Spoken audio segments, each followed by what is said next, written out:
Hi guys! Gumawa tayo ng Chelsea Milky Bitchokoy. Samahan niyo ko.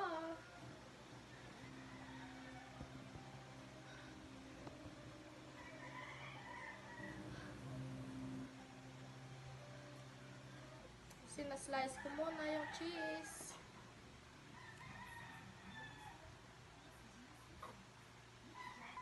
Yun. Tapos na ko guys.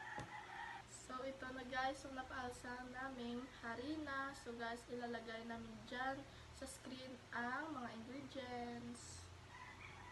Bubuksan ko na guys.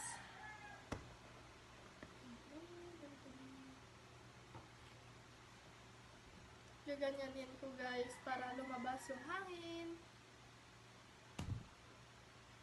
So satisfying. Guys, magmamasa na kami. Gamitin namin yung harina. Ito at yung kamay namin. Para hindi dumakit.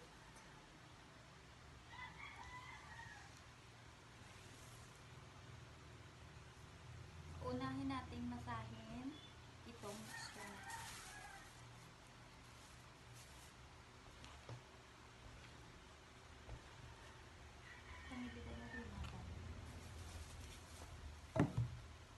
Basic lang to guys.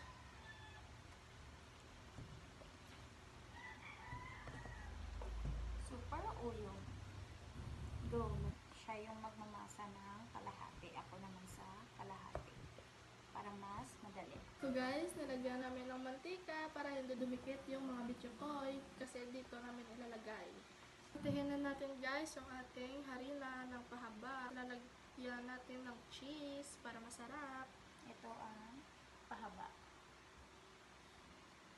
Ganitong pahaba. So guys, lalagyan na natin ng cheese. Guys, madaming dapat. Ang cheese ay 2 at kalahati. Dalawa ko na. Oh, ito nga eh. Tapos, i-close. Ano yun? Buta mo siya sa tunga. Lagay sa gitna ang cheese. Tapos, i-close ng ganito. Ito nga, Jay. Na.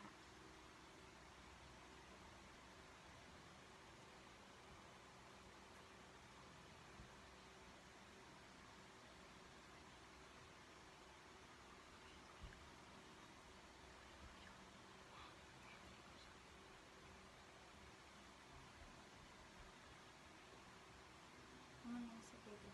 Kung gabuka ang mga sa nakainin ko ang cheese.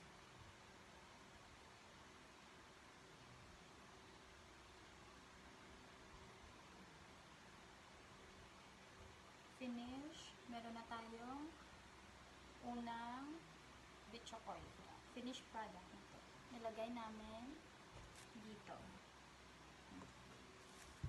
Naman sa pagulidya. Ito yung akin guys. Wow! Pwede rin ito guys pang negosyo. Malaking kita dito guys. At saka pwede rin pang merienda.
guys, tatakman muna natin yung bichokoy for 30 minutes.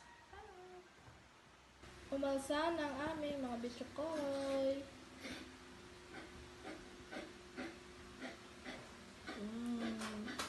Tututuan na natin. Ilalagay na namin ang mga bichokoy.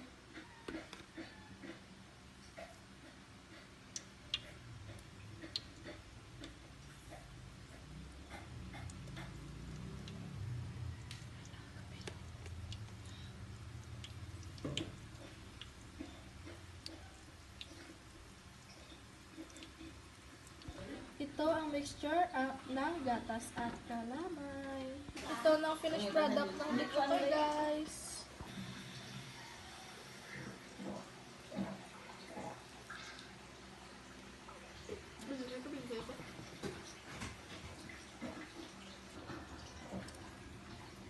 Daas lang ka? Hindi ko.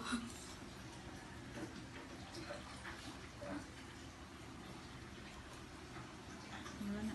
Hindi ka pagdala ko eh. Jade lang.